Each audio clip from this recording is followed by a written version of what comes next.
eu agradeço, né, a oportunidade de estar aqui discutindo, de ter participado também desde ontem de um evento tão interessante, com discussões tão importantes para as questões relacionadas à migração internacional. É uma pena não ter o PowerPoint, que eu ia poder mostrar algumas imagens que ajudam. Não foi. Tá, então você vai tentando aí. Na hora que for, você... Bom, a proposta é que eu fale, então, sobre as novas configurações das migrações internacionais. Na verdade, eu vou fazer, como Sidney, vou fazer uma abordagem micro e não macro, né, da questão das migrações. Pensando muito nas pesquisas que eu tenho realizado dentro de uma região que eu chamo que eu considero ser o laboratório das migrações no Brasil, que é o ponto inicial do... Tá bom. Qualquer coisa.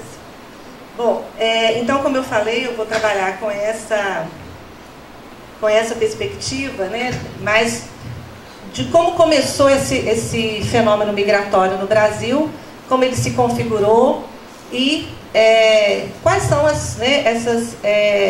esse novo contexto que nós temos da migração, mas pegando sempre a questão micro, que é a região, como eu disse para vocês, que é o ponto inicial do movimento migratório e migratório no Brasil.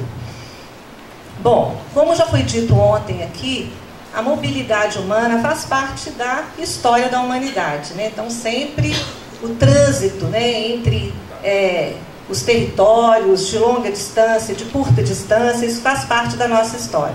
Nós podemos pensar o Brasil, dentro desse contexto, 3 momentos, né? Um desses momentos é até o século XIX, né, quando nós temos um movimento de migração, de colonização, a chegada principalmente dos portugueses, a migração forçada dos africanos, e no final do século XIX até meados do século XX, nós temos uma outra migração, que é uma migração também das metrópoles, né, da metrópole para a colônia, que é a chegada também de vários europeus no território, principalmente substituindo a mão de obra escrava, com expansão das fronteiras agrícolas e também conquista do território agrícola, né? E a migração que a gente pode dizer agora, de meados do século XIX, início do século XXI, que é uma mudança da rota. O Brasil se torna um país de emigrantes, né? Então a gente tem uma modificação nisso aí. Isso aqui só para exemplificar esse movimento, que é um movimento pensando aí já no momento do Brasil, da chegada, né, dos europeus, como uma migração que a gente pode chamar de uma migração laboral, que é a migração que começa em 1890 até 1979, que o Brasil recebe um percentual imenso de imigrantes, de estrangeiros, 4 milhões, né, mais de 4 milhões, principalmente portugueses, italianos, espanhóis, alemães, e mais no final os japoneses, sírios, turcos, libaneses. Né, isso até mesmo por aquelas questões que a gente já tinha visto aqui, dos interesses, né, de quem é o migrante ideal, o desejado e o não desejado. Né? Então, os japoneses, os sírios, os turcos e os libaneses chegaram por último, né, nessa perspectiva aí. Esse é um quadro, que são dados também do IBGE, que vai mostrar exatamente essa entrada de estrangeiros. E a gente pode ver que no final dos anos 70, nós vamos ter assim, uma redução significativa desse movimento, né, dessa chegada de estrangeiros.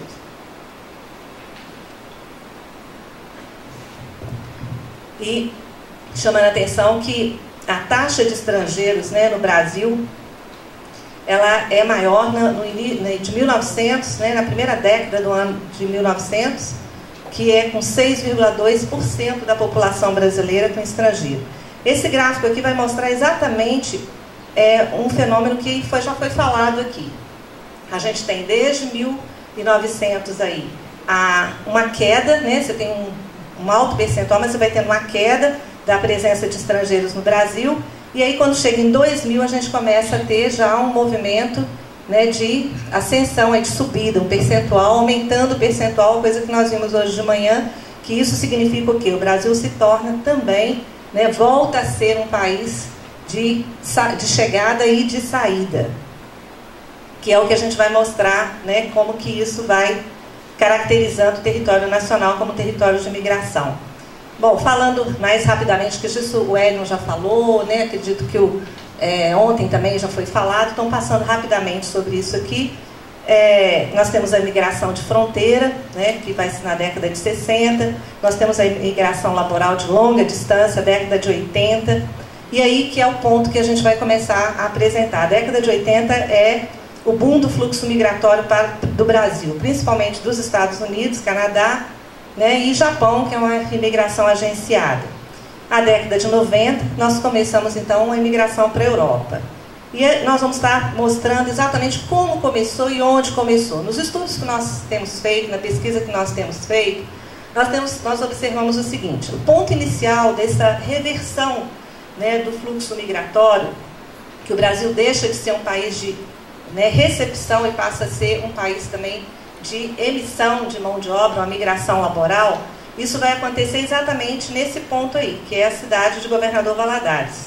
É uma cidade de porte médio, no interior de Minas Gerais, e ela vai acontecer, começa na cidade, mas circula por toda uma micro-região, onde você cria então uma rede. Isso vai começar quando? Isso vai começar na década de 60.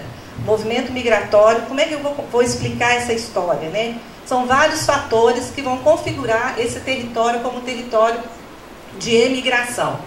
E esses fatores, né, rapidamente a gente pode falar o seguinte: começa na década de 60, tá? Na década de 40, uma região onde ela fica próximo, ela fica entre a grande jazida de ferro do estado de Minas Gerais e do Brasil, que é Itabira, e o Porto de Vitória, que é o porto de exportação. E nessa região, então, essa cidade ela é eleita como a cidade sede para a ampliação da estrada de ferro Vitória-Minas, que vai levar o ferro para o porto de Espírito Santo, que vai ser destinado para os Estados Unidos. O ferro, nessa época, da década de 40, né, um material importantíssimo, né, principalmente nos períodos de guerra. E aí, então, dentro do Tratado de Washington, a cidade de Governador Valadares, ela passa a receber uma série de benefícios. E ela recebe o grupo de engenheiros que vai, então, fazer toda a reconstrução da estrada de ferro. Esses engenheiros, né, chegam, montam suas casas, tem um bairro que foi construído todo o estilo das casas americanas, casas de madeira, e chegam esses americanos com os seus jipes, né, aqueles jipes grandes da Segunda Guerra Mundial, com as suas máquinas de lavar roupa, torradeira, e isso é um impacto numa cidade de 10 mil, 12 mil habitantes na época. Então, durante esse período também, é um período em que você tem um grande desenvolvimento da cidade. A cidade de Valadares tem uma infraestrutura toda renovada, com a rede básica de distribuição de água, de rede de esgoto. O sistema de saúde é considerado um dos melhores no Brasil nessa época. É instalado lá um sistema de saúde, uma rede de saúde, com medicina domiciliar para tratamento, porque era uma região endêmica. E a mão de obra era importante, a saúde dos trabalhadores era importante, então há um alto investimento na saúde. Nós temos ali, lá, nessa época, construído um centro poliesportivo que até hoje é um grande centro. Na época que era uma pequena cidade, imagina como é que esse centro também era um centro com uma piscina olímpica, com quadra de esporte, coisas assim, na década de 40. Então é um período que vai ficar na memória da população como um período de grande desenvolvimento, ligado a quem? Ligado a esse grupo de americanos que chegam à cidade, esse grupo de engenheiros. Mas chega no final da reconstrução da estrada de ferro, esses engenheiros vão embora e não levam nenhum brasileiro, nenhum valadarense. Mas permanece uma família, que é a família do conhecido como Mr. Simpson. É um engenheiro que ele vive lá, inclusive morreu e foi enterrado lá, Durante esse tempo que ele permanece lá, ele passa a ser uma figura emblemática, uma figura, né, reconhecida na cidade, e ele ajuda a fundar o Lions Club, o Rotary Club e a escola de inglês IBEL, com um convênio. E a partir daí, quem vai estudar nessa escola de inglês? A elite, os jovens da elite da cidade. E também se estabelece um convênio, né, um intercâmbio. E nós temos a década de 60, olha, de 40 a 60 um grande espaço aí. Mas na década de 60, mais precisamente em 1963, o primeiro intercambista valadarense vai para os Estados Unidos, que é esse rapaz aí, que de Antônio se torna Tony, né? E o Tony tanto na imprensa local, como na imprensa, também ele vai para a cidade de Dumas, no Texas, e lá no Texas também ele é notícia, né? Essas imagens são colocadas, essa é a família que ele vai para o Texas, e essa família, isso é o presente, essa foto é o presente que ele ganhou de aniversário, que foi poder falar com a família no Brasil. Em 1963, uma ligação telefônica era um presente, né? E ele ganha esse presente e isso é noticiado no jornal americano da cidade de Dumas e na cidade também de Governador Valadares. Bom, mas qual a relação disso com a migração que vai acontecer na década de 80? Né? Quando ele retorna com informação importantíssima. Tá? Ele é da elite, das famílias ricas da cidade, fazendeiros, comerciantes, mas ele volta com a informação de que é possível emigrar para os Estados Unidos com visto de trabalho e aperfeiçoar o inglês. Nem todos os estudantes conseguiam a bolsa para ir fazer o intercâmbio, mas ele volta com essa informação. No ano seguinte, no mesmo ano que ele retorna, 4 valadarenses também falavam inglês, com visto de trabalho. Para obter esse visto de trabalho, ele tinha que fazer um depósito de $1.000, então não era qualquer um que podia ir, só mesmo as famílias mais ricas. Então vão primeiro os 4 jovens, 4 meses depois vão mais 3 jovens, e esses 17 primeiro são os pontos iniciais desse movimento migratório. Né? Eles vão, migração laboral, vão para a cidade de Nova York, vão trabalhar na região das montanhas. Cada um deles eu entrevistei, né, dos 17 eu entrevistei 13, eles relatam como que eles foram ao longo dos anos 60 e 70 recebendo pessoas lá. Então, o que relata o número menor de pessoas que ele foi no aeroporto, buscou, levou para a casa dele e arranjou emprego, ele relata o número de 18 pessoas nomeando, né, para a gente montar esses pontos iniciais da rede aí. Todos esses primeiros eram filhos, né, falavam inglês, eram filhos das famílias mais ricas da cidade. E ao longo, então, dos anos 60, 70 e 80, essa rede vai se espalhando. Imagina, cada um vai levando mais 10, mais 15, mais 20. E essa rede, então, ela acaba se espalhando por várias cidades. Esse trabalho nós fizemos pegando a cidade de Criciúma, que também registra um dos primeiros pontos de partida de imigrantes também na década de 60. E existe uma ligação entre os primeiros que saem na década de 60 de Criciúma, que sai 4 anos depois dos primeiros valadarenses, mas existe uma relação entre os criciumenses e os valadarenses que se conhecem em um seminário em Belo Horizonte. Né? E a partir daí também lá começa com algumas diferenças entre Criciúma e Valadares. Criciúma, uma cidade que recebeu muitos imigrantes italianos, então eles emigram com a cidadania, né? Mas chegam lá para trabalhar, também entram, né, num processo de indocumentados, se tornam indocumentados. Bom, ao longo então desse período, nós temos então a formação das redes e os fluxos migratórios, então, né, esse movimento migratório vai acontecendo. E ele vai se espraiando pela região para ir para outros lugares também. Chega a década de 80, então, né, nós temos, como eu disse no início, são vários fatores que vão configurar esse fluxo. Né? E eu estou apenas pegando o fio da meada do primeiro lugar onde essas coisas vão acontecendo. Chega a década de 80, nós temos, então, na segunda metade dos anos 80, a gente tem o maior fluxo, o Brasil de fato se torna, né, uma reversão de país de imigrantes, ele vai ser também um país de emigrantes, né, um ponto de partida.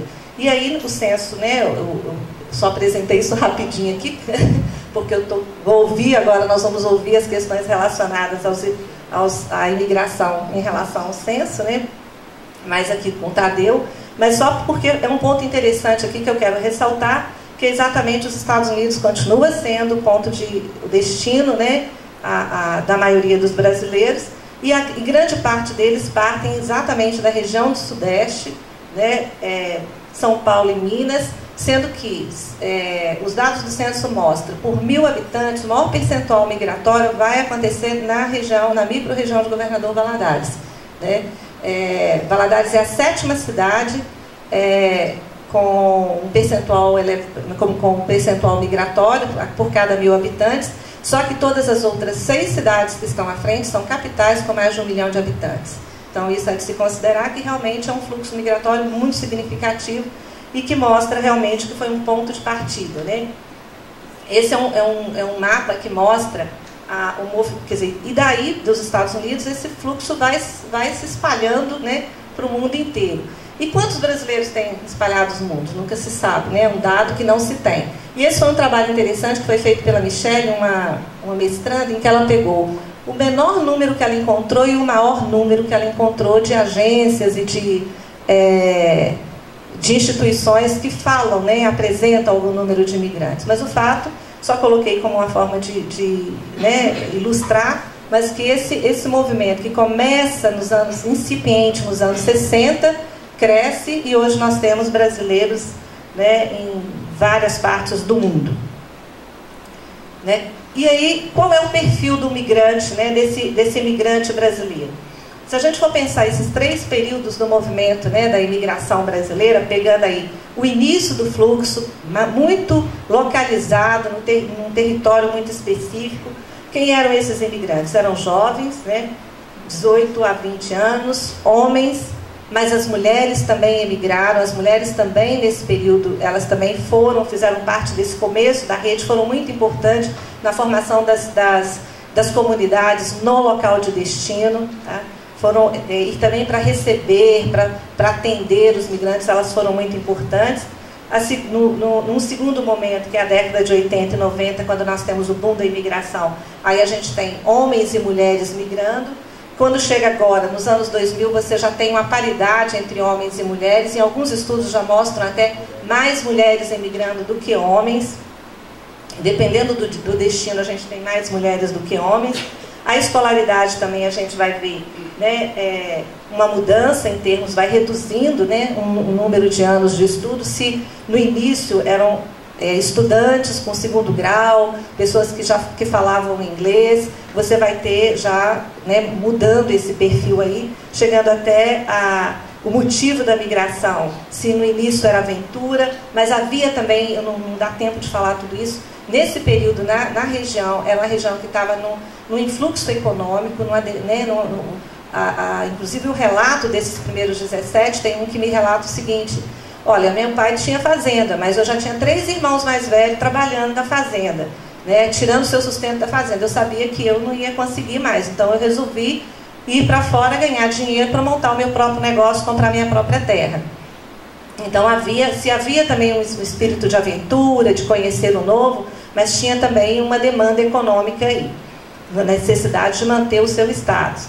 Né? No segundo período a gente tem aí realmente caracterizado uma crise na economia, e é interessante porque a rede formada, que tinha sido formada de 60 a 80, nesse período de uma crise econômica, a rede permite às pessoas saírem para conseguir fugir dessa crise da economia brasileira, chamada, né, a tal década perdida, mas elas conseguem, as pessoas que têm acesso a essa rede conseguem fazer esse movimento migratório, principalmente as cidades de pequeno porte ou de porte médio. Ao invés de ir para uma grande capital, é mais fácil ir para Nova York, porque lá eu tenho alguém que me pega no aeroporto, me leva para casa e me arranja um emprego, do que ir para São Paulo, Rio de Janeiro ou outro grande centro.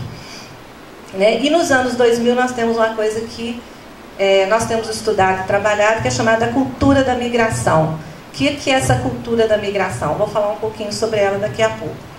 E a classe social? Se no primeiro momento era uma elite, no segundo momento nós temos a classe média, a partir dos anos 2000 nós temos as camadas mais baixas. E também uma característica que começa o rural também a emigrar, porque antes eram basicamente urbanos, né? Eram as pessoas das cidades que migravam, e nós começamos a ter também o rural emigrando.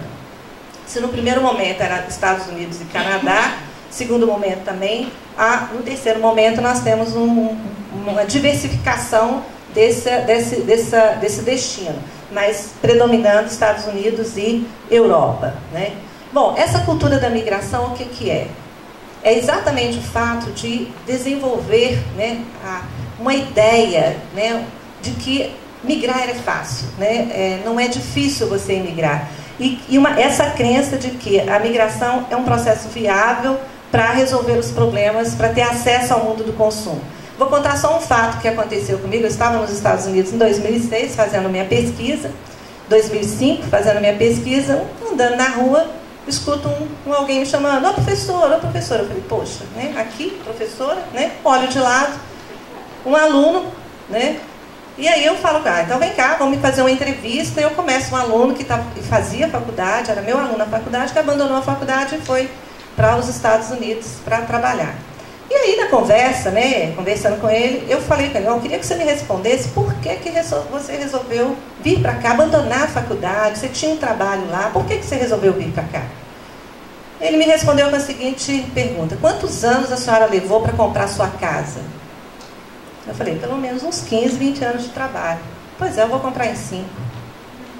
Né? Essa é a cultura da imigração. Né? É a ideia de que eu posso resolver em curto espaço de tempo os meus problemas econômicos e outros problemas também. Eu posso ter acesso a determinados bens, determinados produtos rapidamente, né, a partir da migração. Né? Então a migração ela torna-se, dentre várias alternativas, um projeto para o futuro, principalmente entre os jovens. Né? E vai se criando também os mecanismos para migrar, tanto mecanismos que facilitam o movimento, né, e os mecanismos ilegais. Então, nas regiões de migração, tanto Criciúma como Valadares, que são os primeiros pontos, você tem os agenciadores. As pessoas falam com muita naturalidade, descrevem com muita naturalidade a migração indocumentada, quando eles dizem assim, como é que você foi? Eu fui com o passaporte montado. Não é falso, é montado, porque o passaporte não é falso. Eu só tirei a foto do outro e coloquei a minha. Né?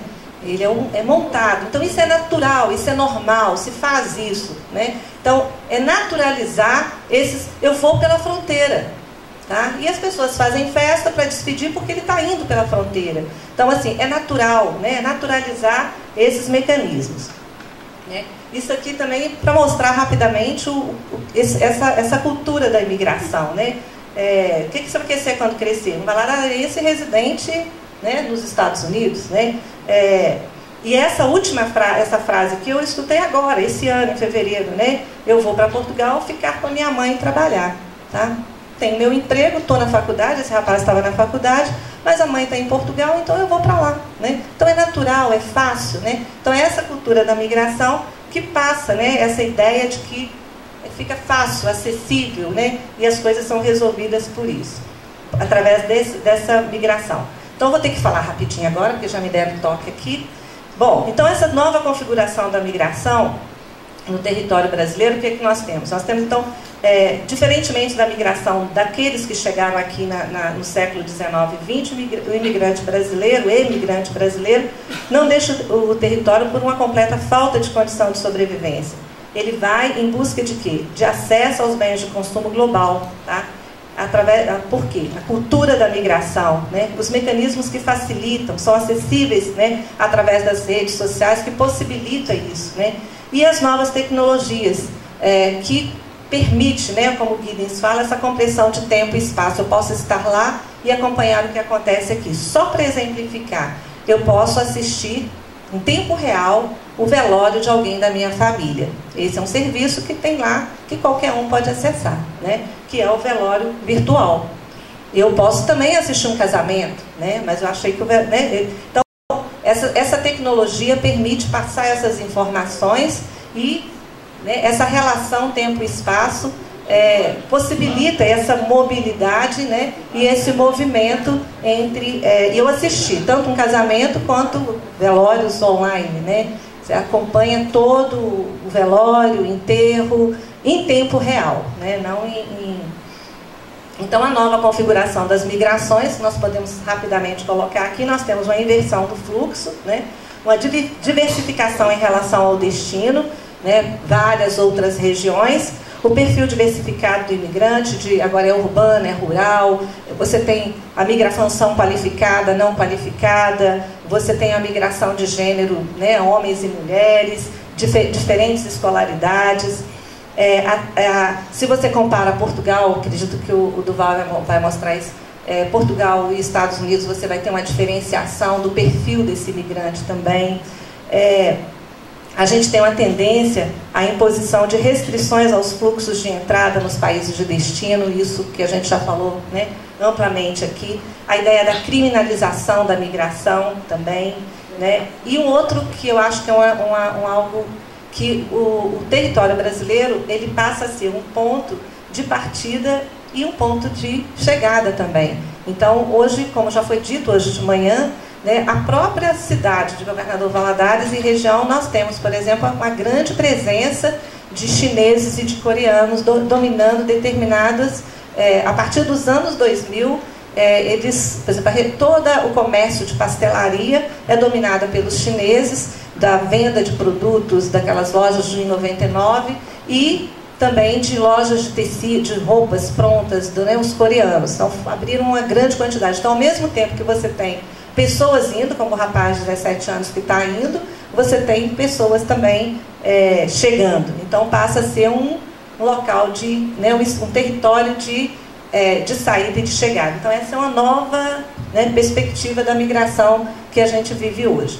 Então, só para concluir aqui, a migração contemporânea de brasileiros, ela pode ser caracterizada, então, como um movimento populacional movido não pelas necessidades de sobrevivência, como os imigrantes do século XIX europeu, que se destinavam ao Brasil, mas movidos pela necessidade de atender às novas demandas de consumo, né? São homens e mulheres que buscam meios de acesso a um estilo de vida e consumo do mundo contemporâneo. Que eu queria falar, mas não vai dar tempo, que é uma outra perspectiva desse movimento migratório, que é a questão da privação relativa, né? Quer dizer, o vizinho tem acesso a esses e aqueles bens, tem, né, não só bens materiais, mas outros tipos de bens também. Então, eu também quero ter acesso, e se isso é possível via migração, eu vou, né, enfrentar esse caminho. Então, a ideia do migrante, que você concentra, né, hoje o migrante, que ele é o aventureiro, ele é o empreendedor, ele é o herói, mas ao mesmo tempo ele é o desertor, né, porque ele deixa o seu país. Ele é o sujeito que manda as remessas, mas ele é também o sujeito que abandona os seus filhos, né, e você tem então esse conjunto, né, de qualidades que esse sujeito passa a assumir, né, e que socialmente ele é visto, percebido desta forma. Então, nós temos a migração dentro de uma nova perspectiva, que são N perspectivas para serem compreendidas e estudadas.